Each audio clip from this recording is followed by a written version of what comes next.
There exists a particular type of person who moves through the world with an almost invisible weight, those who seem to carry an eternal apology in their posture. You might recognize them by the way they step aside before anyone asks, how they shrink when speaking as if their voice might be taking up too much auditory space, or how they automatically say sorry when someone else collides with them on the sidewalk. These individuals have mastered the art of occupying minimal space, both physically and emotionally. Their entire being seems calibrated to avoid inconveniencing others, even at the cost of inconveniencing themselves. But beneath this careful choreography of self-minimization lies a story that begins long before they learn to walk or talk. It begins in childhood, in homes where love was either absent or so conditional that it felt more like a performance review than an embrace. Not all childhood trauma announces itself with dramatic scenes or obvious neglect. Sometimes the most profound wounds are inflicted not by what happens, but by what doesn't happen. The absence of warmth can be just as damaging as the presence of cruelty, yet it's far more difficult to identify because there's no clear villain, no specific incident to point to and say, that's where it all went wrong. Consider the child whose basic needs are met, food, shelter, education, but whose emotional world remains barren. Perhaps their mother was physically present, but emotionally unavailable, going through the motions of caregiving while her mind was elsewhere. Maybe their father provided for the family, but never learned how to connect, offering criticism instead of comfort, solutions instead of sympathy. These children grow up in homes that look functional from the outside, but feel like emotional deserts on the inside. The tragedy isn't just in what these children miss, it's in the conclusions they draw about themselves.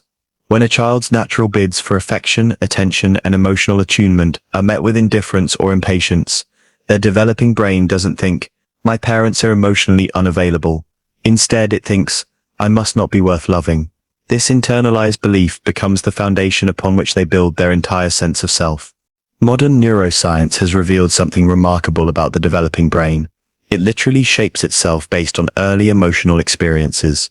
The Harvard Center on the Developing Child has documented how consistent emotional attunement, the back-and-forth dance between caregiver and child involving eye contact, responsive facial expressions, and soothing touch, actually sculpts neural pathways that will govern everything from emotional regulation to self-esteem throughout life. When this attunement is absent or inconsistent, the brain adapts by developing what researchers call a threat detection system. The child's nervous system becomes hypervigilant, constantly scanning for signs of rejection, abandonment, or emotional danger. This isn't a conscious choice, it's a survival mechanism that operates below the level of awareness, like a smoke detector that's permanently set to maximum sensitivity. The University of Minnesota's landmark Longitudinal Study, which followed children from infancy into their 30s, demonstrated that these early patterns don't simply disappear with age.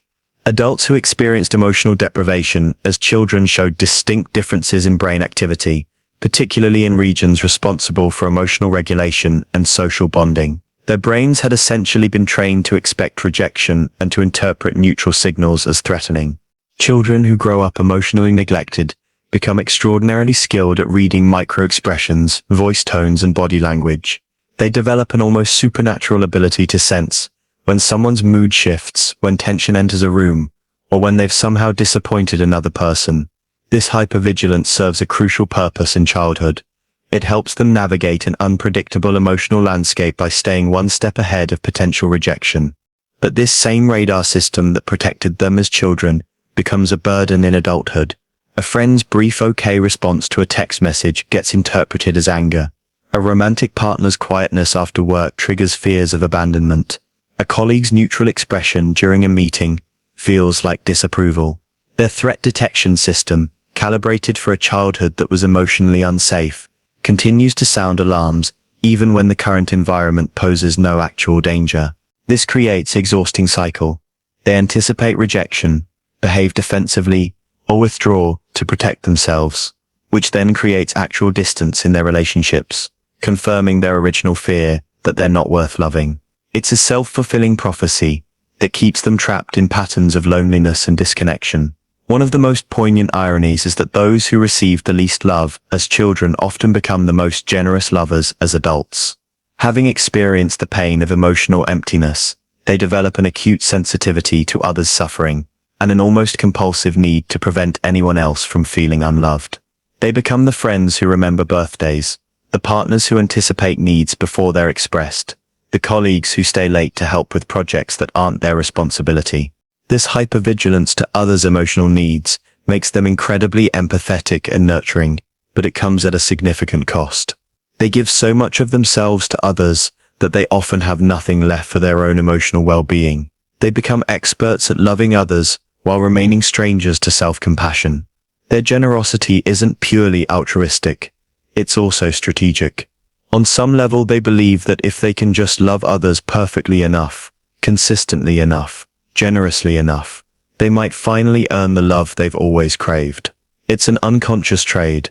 I'll give you everything you need so you can't possibly leave me. But this approach to relationships is unsustainable and ultimately unfulfilling because it's based on performance rather than authentic connection. Many adults who were emotionally neglected as children develop what appears to be remarkable self-sufficiency. They pride themselves on being low maintenance, on not needing anyone, on being able to handle everything alone. This independence often gets praised by others and can even become a source of identity. I'm the strong one, the reliable one, the one who doesn't need help. But this independence isn't freedom, it's armor. It's a protective strategy, learned early on when reaching out for help or comfort resulted in disappointment or rejection. The child learns that needing others is dangerous. That vulnerability leads to pain, so they develop an elaborate system of self-reliance that ensures they'll never have to experience that rejection again. This armor becomes so habitual that it operates automatically in adulthood. They struggle to ask for help even when they desperately need it. They minimize their own problems while maximizing their ability to solve everyone else's. They become uncomfortable with compliments because accepting praise feels like admitting they need validation. They turn down offers of support because they've learned to interpret help as a sign of their own inadequacy. The most insidious aspect of childhood emotional neglect is how it warps the child's sense of their own worth. When love is consistently withheld or made conditional on performance, children don't conclude that their parents are flawed, they conclude that they themselves are fundamentally unworthy of love. This makes perfect psychological sense. It's far less threatening for a child to believe they're defective than to accept that their primary caregivers are unable to provide what they need. This internalized unworthiness becomes a lens through which they view every subsequent relationship. When someone shows them kindness, their first instinct is suspicion. What do they want from me? When someone expresses love, they wait for the conditions to be revealed. What do I have to do to keep this? When someone stays in their life consistently, they assume it's temporary. They just haven't figured out how disappointing I am yet. This belief in their own unworthiness creates a peculiar form of psychological torment. They simultaneously crave love and fear it. They want closeness but expect betrayal. They hope for acceptance but prepare for rejection. This internal contradiction keeps them in a state of chronic emotional tension that's exhausting to maintain. When love feels conditional or scarce, many unloved children learn to perform for affection. They become high achievers, people pleasers, or perfectionists, believing that if they can just be good enough, smart enough, successful enough, they'll finally earn the love they crave. This drive can lead to impressive external accomplishments, but the motivation behind it is fundamentally about survival rather than self-expression. The problem with performing for love is that it never really works. No matter how much they achieve, there's always a nagging sense that they're not enough. The love they receive feels conditional on their continued performance, which means they can never truly relax into being loved for who they are. They become trapped on a hamster wheel of achievement, constantly running toward a finish line that keeps moving further away. This performance anxiety extends beyond professional achievement into every aspect of their lives. They dress carefully, speak thoughtfully, and behave considerately, not because these things bring them joy, but because they fear that showing their authentic selves would result in rejection. They become actors in their own lives, so skilled at playing the role of a lovable person that they lose touch with who they actually are beneath the performance. One of the most heartbreaking aspects of working with adults who experience childhood emotional neglect is witnessing how automatically they blame themselves for their struggles. They'll say things like, "I'm just bad at relationships," or "I'm too needy," or "I don't know why I can't just get over it." They've internalized the message that their pain is their fault, their loneliness is their choice, their difficulty trusting is their character flaw. This self-blame serves a psychological function. It maintains the illusion of control. If their problems are their fault, then theoretically they can fix them. If their parents were simply unable to provide love, then they're powerless to change their past. Self-blame feels safer than accepting the randomness of being born to people who couldn't meet their emotional needs. But this self-blame also keeps them stuck in cycles of shame and self-punishment. Instead of grieving the love they didn't receive, they criticize themselves for needing it. Instead of feeling angry at those who failed to care for them properly, they turn that anger inward. They become their own harshest critics, speaking to themselves in ways they would never speak to a friend. Adults who grew up in emotionally unpredictable environments often find themselves drawn to relationships and situations that recreate that familiar chaos. A calm, stable relationship might actually feel boring or wrong to someone whose nervous system was calibrated for drama and uncertainty. They might unconsciously sabotage peaceful connections or find themselves attracted to partners who are emotionally unavailable, recreating the dynamic of chasing love from someone incapable of giving it. This isn't masochism or poor judgment. It's the brain's attempt to return to what feels familiar, even when that familiarity is painful. The nervous system that developed in chaos continues to expect chaos, and when it doesn't find it naturally, it might create it. They pick fights with loving partners, interpret neutral comments as criticism, or withdraw just when intimacy starts to feel real. Breaking this pattern requires recognizing that the familiar isn't necessarily healthy, and that the discomfort they feel in peaceful relationships isn't a sign that something's wrong. It's a sign that something's finally right, but their nervous system needs time to adjust to safety. Healing from childhood emotional neglect isn't about finding the perfect relationship or achieving enough success to finally feel worthy. It's about developing a relationship with themselves that provides the safety, understanding, and unconditional acceptance they never received. This process, sometimes called reparenting, involves learning to speak to themselves with kindness, to comfort themselves in distress, and to celebrate their victories without immediately minimizing them. The first step is often simply recognizing that their struggles make sense. Their hypervigilance, their difficulty trusting, their tendency to overgive, these aren't character flaws, they're adaptive responses to an environment that wasn't emotionally safe. Understanding this can begin to shift the internal narrative from what's wrong with me to what happened to me, and how did I learn to survive it. This recognition can be both liberating and grief-inducing. It's liberating because it removes the burden of self-blame, but it's also painful because it requires acknowledging that they deserved better than what they received. Many people resist this acknowledgement because it feels disloyal to their parents, or because accepting that they were harmed means feeling the full weight of that harm. Self-compassion for someone who grew up unloved can feel almost impossible at first. They've spent their entire lives being their own harshest critic, so the idea of treating themselves with kindness feels foreign and even dangerous. What if being kind to themselves makes them lazy or complacent? What if they stop achieving if they're not constantly pushing themselves? What if their self-criticism is the only thing keeping them safe from rejection? Learning self-compassion is like learning a new language. It requires patience, practice, and repetition. It starts with small moments, speaking to themselves the way they would speak to a good friend, acknowledging their pain without immediately trying to fix it, or simply noticing when they're being self-critical without judgment. One powerful exercise is to imagine their childhood self and ask, what did that child need to hear? Often the answer is simple: you're enough, you matter, you deserve love just because you exist. These messages, repeated over time, can begin to overwrite the harsh internal critic that has dominated their inner landscape for so long. The most hopeful discovery in recent neuroscience research is the concept of neuroplasticity, the brain's ability to form new neural pathways throughout life. The same brain that learned to expect rejection and protect against intimacy can learn new patterns of connection and trust. But this rewiring doesn't happen through insight alone. It happens through repeated experiences that contradict the old beliefs. Each time someone shows them unconditional kindness, each time they comfort themselves instead of criticizing themselves, each time they stay present during intimacy instead of withdrawing, these experiences create new neural pathways. Over time, these new pathways can become stronger than the old ones, shifting their default expectations from danger to safety.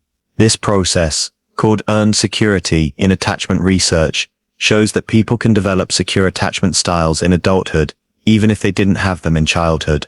It's not easy work, and it often requires professional support, but it's absolutely possible. The brain that learned to adapt to emotional deprivation can learn to adapt to emotional abundance. Healing happens in relationship, not necessarily romantic relationships, but any relationship that provides consistent emotional safety. This might be with a therapist, a close friend, a support group, or even with pets.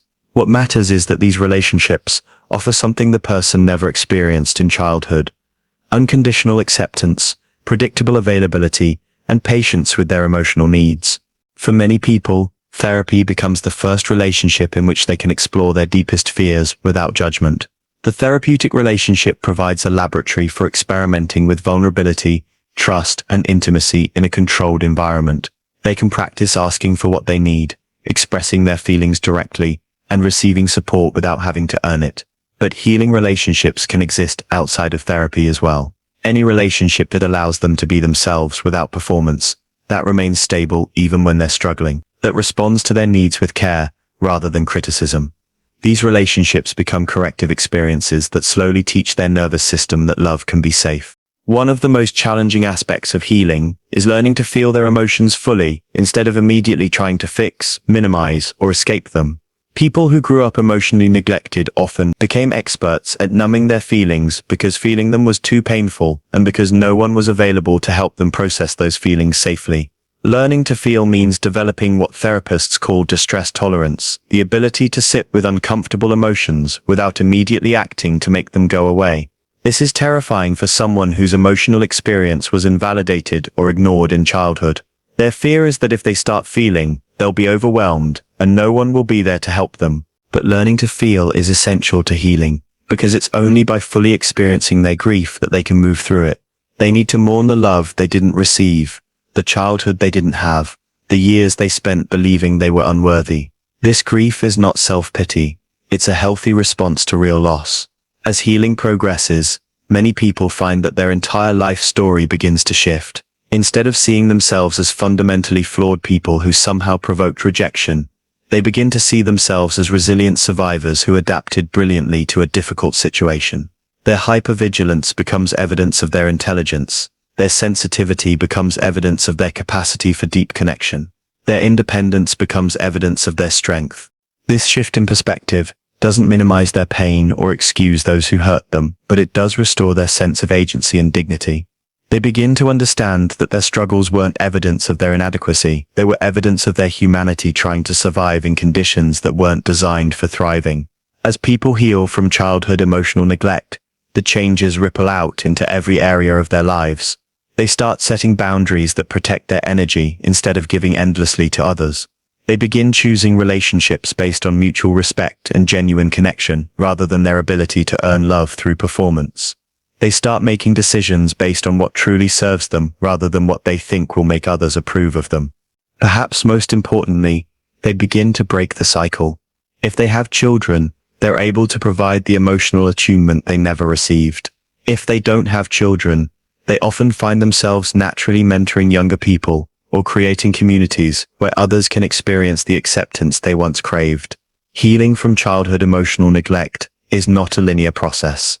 It happens in spirals, with periods of progress followed by setbacks, moments of clarity, followed by confusion. Old patterns can resurface during times of stress, and the work of rewiring deeply ingrained beliefs is ongoing. But even the setbacks become different over time. Instead of seeing them as evidence of failure, people learn to see them as information about what still needs attention.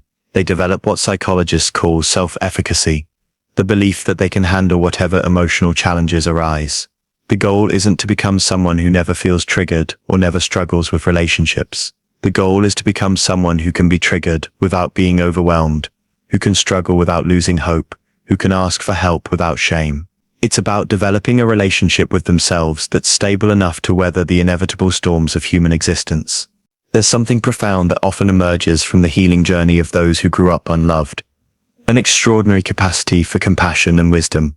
Having navigated the depths of emotional pain, they often develop an intuitive understanding of suffering and an ability to hold space for others.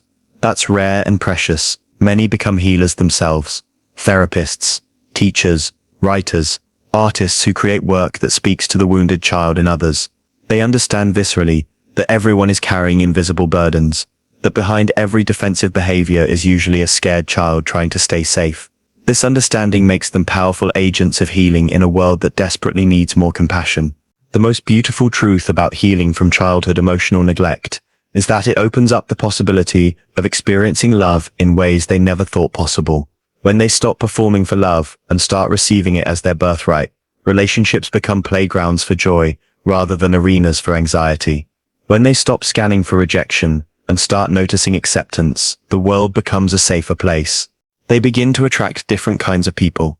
Those who are also committed to growth, who value authenticity over performance, who understand that love is something you create together rather than something you take from each other. These relationships have a different quality. They're marked by ease rather than effort, by curiosity rather than judgment, by presence rather than performance. The child who once stood outside the warm house, pressing their hand against the window, finally discovers that they have their own key. The warmth they always craved was never really outside themselves. It was waiting to be remembered, to be reclaimed, to be shared. And in that remembering, they don't just heal their own wounds, they become a source of healing for others who are still searching for their way home to love. This is the quiet miracle of healing. It doesn't just repair the past, it transforms the future. Every person who learns to love themselves, despite growing up unloved, becomes a beacon for others who are still learning that they too deserve to exist fully, love deeply, and take up all the space their magnificent hearts require.